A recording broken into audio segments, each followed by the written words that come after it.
Hello. So this is Henry Fairnington. Oh God, sorry. So what made you run for candidate of LGBTQ people? Well, I've been a member of the network for 2 years now and a trans convener in that time, and it basically just kind of made me realise how much there is to do, and I'd just quite like to represent people more. So very good experience all around. Can you summarise what was your main ideas and manifesto? What was the main philosophy of it? Well, first of all, I want to increase kind of awareness for students and staff as well, because one of my main things is in seminars, things have been quite uncomfortable for gendering. So if I had, name tags or something with gendered pronouns, then it would be easier. Also just continuing the campaign work, because it's like a campaigny sort of role. So, right. Yeah. How do you raise awareness for the people who are just starting off in uni? So the freshers who are bite-faced, don't actually know if they're LGBTQ or if they're heterosexual. How do you raise awareness for people who are still finding themselves out in Freshers Week? Well, I'd like to go through the colleges a lot more, because at the moment I don't think the colleges particularly have lots of awareness going.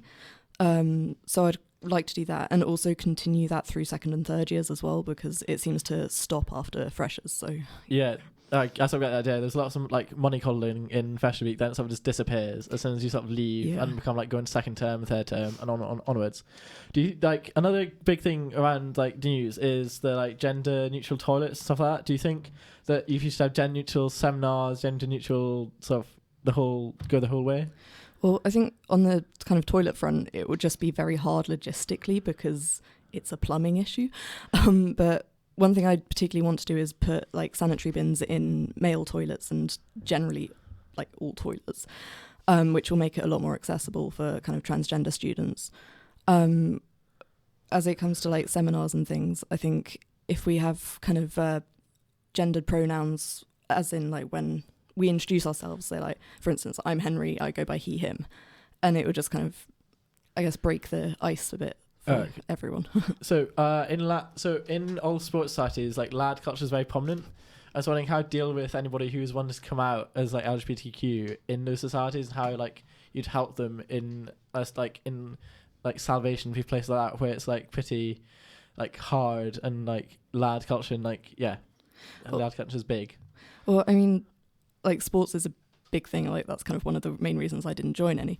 But I think, again, awareness would be a big issue there. If we all kind of hope to educate people in issues, hopefully that will kind of decrease the accidentally insulting people.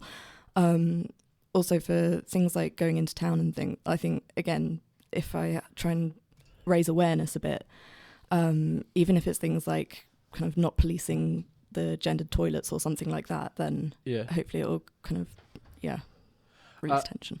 Do you believe LGBTQ issues have a lack of attention in the wider media? So I can only name one TV show that's been completely LGBTQ related, and that's Cucumber. So do you think it should be more a wider range of media, from articles to people like that? Even do you think there should be just more attention? Yeah, I do, because I think the more normalised it is, the less kind of abstract it will become for people, and the less people react with fear and kind of caution. So yeah, I do. So there was a big event last year where people, especially in sports and hockey, so I play hockey, and the people were given coloured laces, like the ones you are.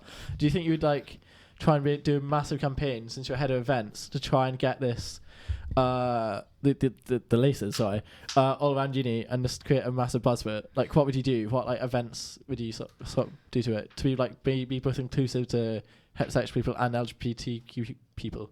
Like you said, the laces would be a great idea, because that's from the Stonewall charity. So to get involved on a kind of grander scale would be great, because then we'd have backing, I suppose.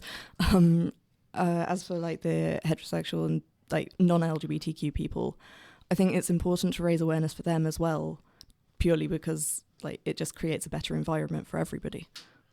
So you studied English. What experience do you roughly have, and how do you summarise yourself in 3 words?